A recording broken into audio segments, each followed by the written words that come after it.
Bien, estamos en la última parte de La Verdad Relativa. Estoy acomodando acá los cafecitos que estuvimos tomando. Estamos en el último bloque. Lo que correspondía ahora es la entrevista con el intendente de nuestra ciudad, Roberto Schuvetich. En realidad no va a estar aquí en el piso, sino que es una entrevista en su despacho. Así vamos y vemos la nota. Volvemos. Teniendo en cuenta que integrás parte de la alianza gobernante a nivel nacional, ¿creíste que ibas a recibir más apoyo financiero por parte del gobierno nacional? No, porque uno sabe que las estructuras de financiamiento son la nación a las provincias y las provincias a los municipios. Establece cómo es la relación de coparticipación entre la nación y las provincias. Esta ley fue hecha tiene vigencia a partir del 1 de enero del 88. Fue dictada en el gobierno de Raúl Alfonsín, donde se disponía qué porcentaje iba a las provincias y qué porcentaje iba a la nación, y dejando un 2% para la distribución de ATN. Y entre las provincias hubo un acuerdo entre las provincias que establecía cuánto eran los porcentajes de distribución que iban a tener entre ellas, de acuerdo fundamentalmente a la cantidad de habitantes, pero teniendo en cuenta las lejanías, el desarrollo y el desequilibrio que había entre las regiones del país. Las provincias en ese momento tenían un 52% de los recursos para ellas y hoy tienen cerca del 26-28%. Y quizás lleguemos al 29% con el convenio que ha firmado la Nación con las provincias por la devolución del 15% de coparticipación nacional, 3% por año de acá al 2019. Pero no teníamos expectativa de recibir más recursos porque está establecido por ley y la coparticipación es automática. Me refería a fondos por fuera de la coparticipación, que es asistencia financiera que existe del gobierno nacional, y no sé si has tenido oportunidad de mirar lo que es el ejecutado del presupuesto. Hay varios ítems vinculados a asistencias de técnica profesional, incluso directa a municipios, que está bastante subejecutada al mes de octubre. En realidad lo que hay es distintos programas en lo social, en lo que proviene de obras, de salud, de viviendas, de seguridad. Son distintos programas que están implementados, algunos tienen continuidad en el gobierno anterior y otros son incorporados a partir del 10 de diciembre del 2015. En relación a las variables macroeconómicas de la actividad económica, podemos hablar de lo que fue la devaluación inicial, un 40%, después fue un 60%, quita de retenciones. Eso de alguna manera generó un desbarajuste o reorientó la economía hacia determinado lugar. Baja del consumo, hay una baja sostenida del consumo desde enero a octubre, baja la construcción. Le tiro esos números para contextualizar la pregunta de cómo ha impactado esas variables macroeconómicas en Río Gallegos, según su opinión. ¿En la actividad económica o en los recursos municipales? En la actividad económica. En la actividad económica... Perdón, que creo que están vinculados, ¿no? Sí, no. Porque, o sea, que la actividad económica puede ser un poco menor, pero a valores constantes la recaudación fue mayor, producto del aumento del precio, pues a mí me coparticipan los impuestos de ingresos brutos. Por ahí el número de operaciones que se registran por los cuales un comercio paga ingresos brutos tiene menor calidad de operaciones, pero el monto es mayor, producto de la inflación que arrastraba el país. La inflación también es mayor, por ende ese ingreso real representa una caída. ¿Una caída en qué? En términos reales. No, si los recursos nominales son mayores, pero la inflación también es mayor. No, el número de operaciones es menor y la recaudación es mayor. De hecho, si miramos los ingresos y comparamos los 2015 con los 2016, obviamente que los de 2016 son mayores y no por eso la economía fue mejor. Son mayores en términos nominales, eso está claro. Entonces, en términos de rendimiento. y en términos de rendimiento, o sea, que yo me acuerdo, en el 2015 el municipio no podía funcionar, estuvo 4 meses de paro. Sin embargo, en este no tuvimos muy poquitos días de conflicto. Y atendiendo una pauta salarial que supera el 30%.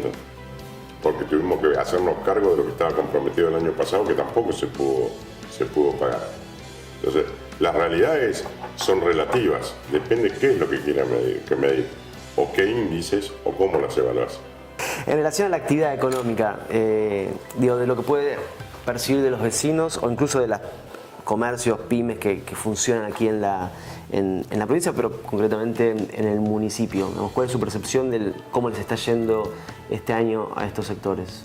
Y como a todo el país, este es un año producto de lo que se arrastraba donde hay recesión. O sea, ha decaído los índices económicos, por lo que hay, como lo hacen todos los analistas, porque no es que yo analice personalmente el tema, también uno se informa. Producto, la actividad comercial, obviamente que ha caído porque hay recesión. No hay crecimiento de la economía, no hay crecimiento de la producción, no hay crecimiento del empleo. Valores elementales para ver o medir cómo evoluciona la situación. ¿Por qué usted cree que no hay crecimiento de la economía? Creo que es producto de un proceso que hace 4 años que no hubo crecimiento de la economía, que estaba estancada el crecimiento económico. Bueno, los valores del propio gobierno indicaron que el año pasado se creció un 2.4%. Eso lo dijo Pratgay. A ver, yo te vuelvo a repetir. En este país tenés una serie de canales que, según de acuerdo a lo que vos mires, tenés un país blanco y otro negro. Miro la cantidad de recursos que recibía el municipio de aportes el año pasado del Tesoro Nacional o del gobierno provincial para el funcionamiento, es muchísimo mayor que la que yo recibí. Yo recibí 50 millones en enero y 6 millones en enero también, en enero, para pagar la doble asignación y pedí ahora. Pero si yo miro todos los ingresos que están registrados en los extractos bancarios que venían de nación o de provincia como aportes, son mucho mayores que los que yo estoy mencionando con respecto a este año. El dato del 2.4 de crecimiento del año pasado, digamos, no es de un medio de comunicación, es afirmación oficial del Ministerio de Economía, de Hacienda. Que se fue financiando con una ecuación que terminó con esta inflación, pero no se trata si los proyectos económicos eran buenos o malos, porque hubo proyectos que muchos de nosotros aplaudimos cuando estuvo la ley de convertibilidad. Ahora, el momento que hubo que salir de ese modelo que comprimía el valor de cambio real, eclosionó la economía 2001. Sin embargo, todos disfrutamos del proceso de convertibilidad cuando lo empezó Caballo en la década de los 90. Dólar 1.1 era la papa. O sea, creo que gran porcentaje de los argentinos viajaron al exterior, hicieron determinadas cosas porque era un valor ficticio el del dólar en ese momento. Sin embargo, para la economía, ese modelo duró casi una década y terminó, o sea, con un desenlace que fue una de las etapas o de las crisis económicas más negras que tuvo el país. Por lo menos que yo tengo uso de razón. Pero 2015 no fue así. Digamos, no se terminó ese modelo económico. Yo no hablé del 2015. Para nada.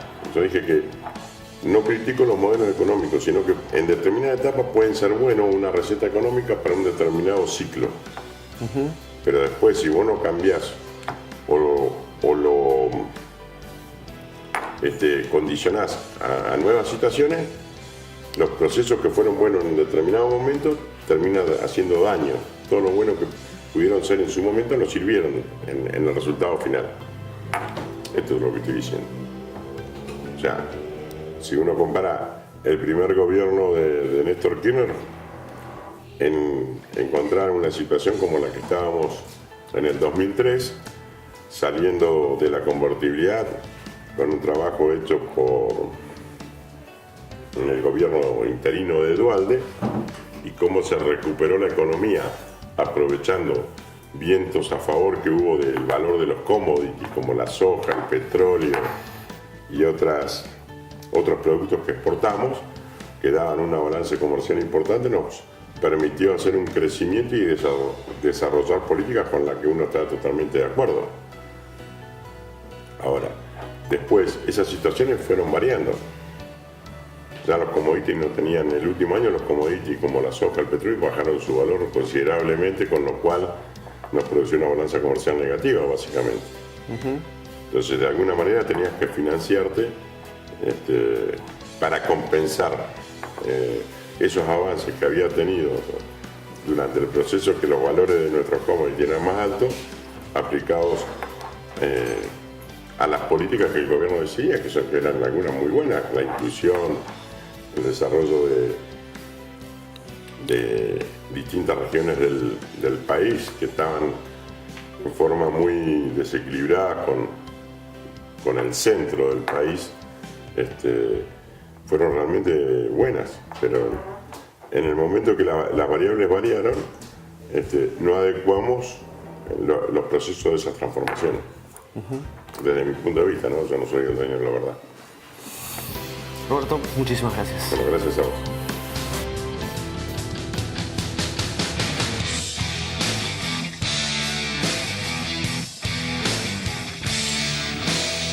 Bien, fue la entrevista con el intendente de nuestra ciudad, Roberto Sciubetti. El tema de los recursos y todas estas cuestiones para un intendente en estos tiempos es difícil. Es complicado. Nosotros hablamos en este programa de la transferencia de recursos y cómo el gobierno nacional de alguna manera aplica torniquetes a algunas provincias, y eso contrasta de alguna manera con la situación en la provincia de Santa Cruz. Si uno ve los reclamos de muchas localidades y de qué manera el gobierno provincial asiste a los municipios, inclusive a Río Gallegos, que Río Gallegos es el que recibe el mayor porcentaje de coparticipación de toda la provincia, uno puede ver por lo menos un estilo diferente de gobernar, donde desde la provincia se piensa en el conjunto de las localidades. Creo, no así desde el gobierno nacional, donde no todas las provincias son iguales. Un tema importante, chiquito, una acotación, porque digamos, todo lo que, digamos, a lo contrario de lo que se esperaba, calculo yo, desde el mandatario local del municipio, teniendo en cuenta que, si vamos a la realidad, hoy los dos municipios, digamos, por así decirlo, del color, o al menos de la participación política del presidente Macri de Cambiemos, es Río Gallegos y Caleta Olivia. Dos de los municipios que han sido realmente los más golpeados, los más necesitados, y que han necesitado de la asistencia financiera de la provincia, del gobierno de la provincia de Santa Cruz, justamente para poder paliar esta situación. Digo, qué contraste, ¿no? con esto, ¿no? Inclusive el intendente Caleta Olivia se ha quejado, ha tenido sus viajes a Buenos Aires y ha vuelto con la mano vacía. Con la mano vacía. Y en un caso también, yo recuerdo una entrevista muy enojado Prades, hablando de justamente lo que se le había pedido, o al menos que se le había insinuado desde el gobierno nacional, que era despedir gente.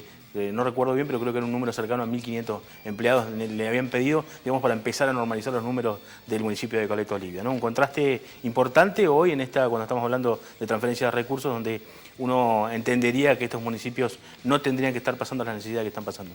Tiempo difícil no solo para los opositores al gobierno nacional, sino también para los del propio palo. Bueno, ya nos vamos, pero adelantemos un poquito de lo que va a ser el próximo programa. Y seguimos con coparticipación. Ahora sí vamos a analizar concretamente cómo ha sido la evolución de la Copa nacional, provincial inclusive, y ahí también se ven algunas discrecionalidades, como arrancamos en el programa diciendo, la ciudad de Buenos Aires fue beneficiada con un incremento, casi se triplicó la coparticipación que recibe la ciudad de Buenos Aires, en detrimento del resto de las provincias. Hay una clave antifederal del gobierno nacional que está muy en sintonía con lo que aquí estábamos dialogando.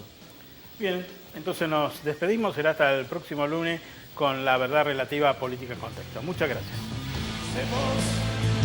No más, y al mundo salvarás, aunque muchos lo hagan difícil. Sigámonos como hasta acá, prometiéndome que no entendiste. Digamos fue, si algo anda mal,